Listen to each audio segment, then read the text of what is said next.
Crust gate ಕೊಚ್ಚಿ ಹೋಗಿ ಬರಿದಾಗ್ತಾ ಇದೆ ತುಂಗೆ ಭದ್ರಯ್ಯ ಒಡಲು. ಡ್ಯಾಂನಿಂದ ನದಿಗೆ ಹರಿತಾನೆ ಇದೆ ಅಪಾರ ಪ್ರಮಾಣದ ನೀರು. ಜಲಾಶಯದಲ್ಲಿ 105 ಟಿಎಂಸಿ ಇದ್ದಂತಹ ನೀರು ಈಗ 96 ಟಿಎಂಸಿಗೆ ಇಳಿಕೆಯಾಗಿದೆ.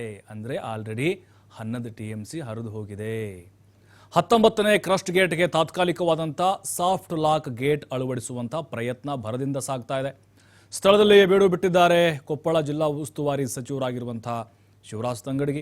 ಅವರೇ ನೇತೃತ್ವ ವಹಿಸಿಕೊಂಡು ಎಲ್ಲ ಜವಾಬ್ದಾರಿ ತೆಗೆದುಕೊಂಡು ಅಧಿಕಾರಿಗಳಿಗೆ ಸಲಹೆ ಸೂಚನೆಗಳನ್ನು ಕೊಡ್ತಾ, ತಜ್ಞರೊಂದಿಗೆ ಸಭೆಯನ್ನು ಮಾಡ್ತಾ ಮತ್ತು ತುಂಗಭದ್ರಾ ನೀರಾವರಿ ನಿಗಮದ ಅಧಿಕಾರಿಗಳೊಂದಿಗೂ ಕೂಡ ಮಾತುಕತೆ ನಡೆಸ್ತಾ ಈಗ ಆ ಲಾಕನ್ನು ಸರಿಪಡಿಸುವಂಥ ಕೆಲಸವನ್ನು ಮಾಡ್ತಾ ಇದ್ದಾರೆ. ಬಹುಶಃ ಇನ್ನೊಂದು 2-3 ದಿನದಲ್ಲಿ ಇದಕ್ಕೆ ಅಡ್ಡಲಾಗಿ 19ನೇ ಕ್ರಸ್ಟ್ ಗೇಟ್ ಇದೆಯಲ್ವ ಅದಕ್ಕೆ ಅಡ್ಡಲಾಗಿ 50 ಟನ್ ತೂಕದ ಒಂದು ಬಾಕ್ಸನ್ನು ಅಳವಡಿಕೆ ಮಾಡಲಾಗುತ್ತೆ. ಇದು ಕೇವಲ ತಾತ್ಕಾಲಿಕವಾದಂಥ ಪರಿಹಾರ. ಅದನ್ನು ಹಾಕದೇ ಇದ್ದರೆ ಮತ್ತೆ ದೊಡ್ಡ ಪ್ರಮಾಣದಲ್ಲಿ ನೀರು ಹರಿದು ಹೋಗುವಂಥ ಸಾಧ್ಯತೆಗಳಿದ್ದಾವೆ.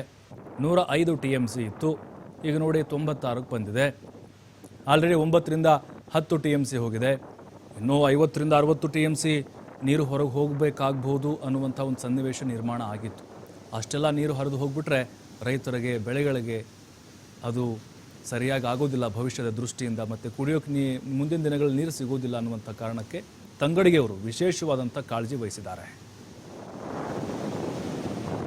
ಎಲ್ಲವನ್ನು ಹೇಳಿದೆ. ನಿನ್ನೆ ರಾತ್ರಿ ಮತ್ತೊಂದು ಟೆಕ್ನಿಕಲ್ ಟೀಮನ್ನು ಕರೆಸಿದ್ದೀವಿ. ಆ ಟೆಕ್ನಿಕಲ್ ಟೀಮ್ ಜೊತೆಗೂ ಚರ್ಚೆ ಮಾಡಿದ್ದೀವಿ. ರಾತ್ರಿ 12:30 1 ಗಂಟೆವರೆಗೂ ನಾನು, ಲೋಕಸಭಾ ಸದಸ್ಯರು, ನಮ್ಮೆಲ್ಲ ಶಾಸಕರು ಎಲ್ಲರೂ ಕುಂತು ಟೆಕ್ನಿಕಲ್ ಟೀಮ್ ಜೊತೆಗೆ ಚರ್ಚೆ ಮಾಡಿದ್ವಿ. ನಿಶ್ಚಿತವಾಗಲು ಇದಕ್ಕೆ ಪರಿಹಾರ ಹಿಡ್ಕೊಂತೀವಿ, ಪರಿಹಾರವನ್ನು ಮಾಡೇ ಮಾಡ್ತೀವಿ. ಆ ಶತಾಯಗತಾಯ ಪ್ರಯತ್ನಗಳನ್ನು ಮಾಡ್ತಾಯಿದ್ದೀವಿ. ಇನ್ನು ನಾವು ಈಗಾಗಲೇ ಚರ್ಚೆ ಮಾಡಿದ್ದೀವಿ. ಏನಂದರೆ ಮಳೆ ನೀರು ಪೂರ್ಣ ಪ್ರಮಾಣದ ತೆಗೆದ ಮೇಲೆ ಏನು ಮಾಡಬೇಕು ಅನ್ನೋದನ್ನು ಒಂದು ಚರ್ಚೆ ಮಾಡಿದ್ವಿ.